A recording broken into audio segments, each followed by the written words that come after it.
ভারী তুষারপাত আর বৈরী আবহাওয়ায় বিপর্যস্ত ইউরোপ। তুষারপাতে অন্তত ৬ জনের মৃত্যুর খবর পাওয়া গেছে। বাতিল করা হয়েছে শত শত ফ্লাইট।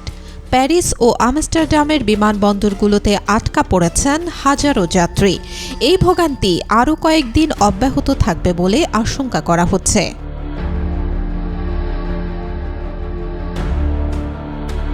ফ্রান্স কর্তৃপক্ষ জানায়, দক্ষিণ পশ্চিমাঞ্চলীয় লদ এলাকায় বরফের কারণে দুটি পৃথক দুর্ঘটনায় ৩ জন নিহত হন।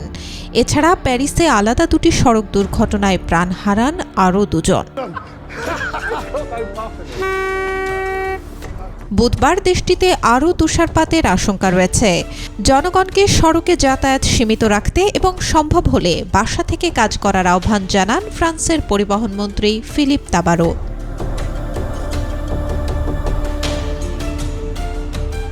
ফ্রান্সের জাতীয় আবহাওয়া সংস্থা জানায়, বুধবার তুষারপাত ও কালো বরফের আশঙ্কায় দেশটির ৩৮টি জেলায় সতর্কতা জারি করা হয়েছে।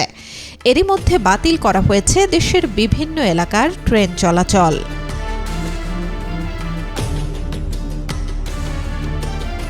বলকান অঞ্চল জুড়েও তুষারপাত ও ভারী বৃষ্টি হয়েছে।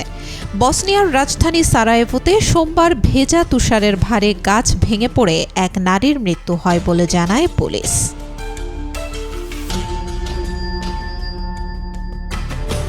নেদারল্যান্ডসের আমস্টারডামের স্কিপহোল বিমানবন্দরে বুধবার ৪০০টির বেশি ফ্লাইট বাতিল করা হয়েছে।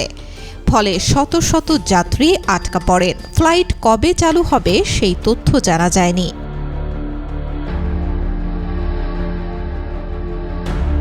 বিমানবন্দরে বহু যাত্রী দীর্ঘ অপেক্ষা ও তথ্য না পাওয়ায় ক্ষোভ প্রকাশ করেন। বলেন, বিমানবন্দরে হতাশাজনক ও বিরক্তিকর পরিস্থিতি বিরাজ করছে, যা সম্পূর্ণ অগ্রহণযোগ্য।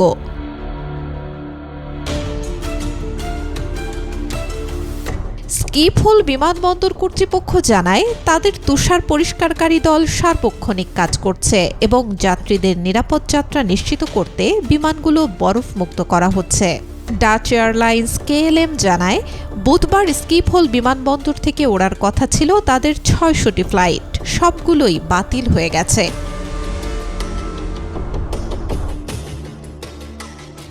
তীব্র তুষারপাতের কারণে রেল যোগাযোগেও ঘটছে বিঘ্ন। নেদারল্যান্ডসের প্রায় সব ট্রেন চলাচল সাময়িকভাবে বন্ধ। মঙ্গলবার সকাল ৯টার পর কিছু ট্রেন চলাচল শুরু হলেও দিনভর সমস্যা অব্যাহত থাকবে। Desk report, B news 24।